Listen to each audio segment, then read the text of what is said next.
मैं सीता कुमावत, जोधपुर, राजस्थान, इंडिया, भारत से बोल रही हूँ। मेरे भाई जेठानंद जो अब कनाडा में रह रहे हैं, से पहले जब हम पाकिस्तान में रहते थे तो मैं इनसे 200-300 किलोमीटर दूर रहती थी। ये जब पढ़ाई करते, मेरी शादी छोटी उम्र में हो गई थी, 14-15 साल में। भैया पढ़ते थे, भैया को बहुत गुस्सा होगा कि छोटी की शादी क्यों करी है। और फिर भैया की शादी बड़ी मुश्किल से की, मेरे शादी के बाद 2-3 साल बाद। फिर गांव आते जाते रहते थे। हमारा भाई बहनों का आपस में बहुत प्यार था। और जब हम तो इंडिया आ गए 86 में भारत, तो भैया तो पीछे ही थे। इनकी नौकरी कैडेट कॉलेज पिटारो हैदराबाद में थी जब ये वहाँ प्रोफेसर थे। और हम यहाँ आ गए। अब हमें 40 साल हो गए आए। जब से इंतज़ार था भैया का, कब आएंगे कब आएंगे। भैया वहाँ से पाकिस्तान में बैठे कहते थे अब आऊँगा अब आऊँगा, पापा को लेके जहाज में आऊँगा।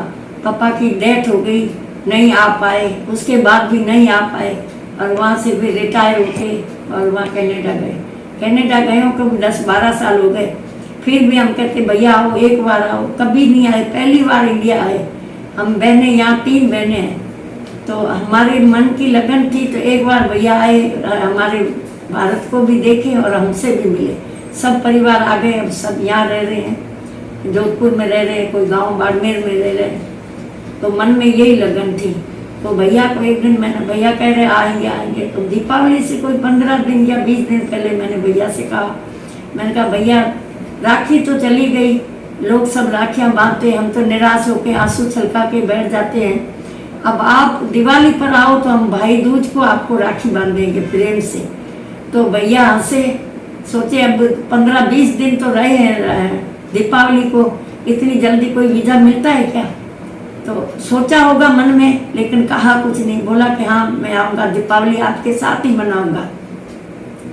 तो भगवान ने, मालिक ने इतनी ऐसी कृपा की, जो इन्होंने कागज दिए वीज़ा के लिए, तो ना तो कोई इंक्वायरी हुई ना कुछ। 1 हफ्ते के अंदर इनको वीज़ा मिल गया। और 1 हफ्ता और 15 दिन से भैया हमारे पास पहुंच गए। दीपावली से 10 दिन पहले जब भैया ने कहा मेरे तो वीज़ा लगी है और मैं आ रहा हूँ इस तारीख को। फिर मेरे बीच वाला लड़का जो गुलाब, वो और मेरा पोता संदीप लेने के लिए दिल्ली गए। दिल्ली से जब लेके आए, फ़ोन आया कि आ गए हैं मामा जी वगैरह, हम आ रहे हैं ट्रेन में। तो हमें इतना इंतज़ार था, इतनी खुशी थी, कोई कह नहीं सकते हैं। जैसे हमारे राजस्थान में मारवाड़ी में बोलते हैं कि आज तो 16 सूरज उगा है, क्या ऐसे बोला करते हैं। कोई खुशी होती है तो उजाला हो जाता है रोशनी जैसे।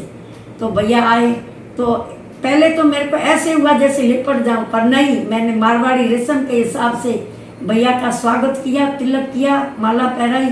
फिर मैं गले मिली। खुशी का तो कोई अंदाज ही नहीं था, मैं क्या बताऊं। और भैया हमारे यहाँ रहे, सब मेरी लड़कियां आई, मतलब भांजियां, बहनें, भांजे, भतीजे वगैरह, सब बहुत बड़ा परिवार है मेरा। सब यहाँ खुशी से रहे, खुशी मनाई। लेकिन 1.5 महीना रहे थे। 1.5 महीना ऐसे निकला जैसे कोई 2-4 दिन गए।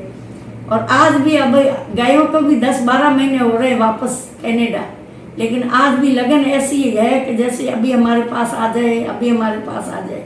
प्रेम ऐसे जुड़ा हुआ। रोज फ़ोन पे बात करते हैं, एक दिन फ़ोन नहीं आता तो ऐसे बच्चे भी महसूस करते हैं कि आज फ़ोन बुआ का नहीं आया। मेरे भैया से जो शादी करी हुई है वो मेरी सोनी, वो मेरी ननद है। और इनकी शादी मैंने की थी। इनका जो दस्तूरी होती है शादी का रीति रिवाज सब मैंने किया था मेरे भैया का। तो इसलिए मैं भैया की सास भी हूँ, सालात भी हूँ। और वो मेरी ननद है, सगी भौजाई भी होती है और ननद भी होती है। तो आज तक हमारा प्रेम जुड़ा हुआ है और भगवान करे आगे भी हमारा ऐसा ही प्रेम रहे। और भैया को बार बार कहते हैं भैया आप खुश रहो, तंदुरुस्त रहो, एक बार फिर भी आके हमसे मिलो। इतना प्रेम हो रहा है बच्चों का, बड़ों का, सबका। हर कोई पूछता है। बहुत ज़्यादा प्रेम, जितना मेरे भैया ने प्रेम बांटा इतना शायद कोई और बांट सकेगा। जय हिंद, जय भारत।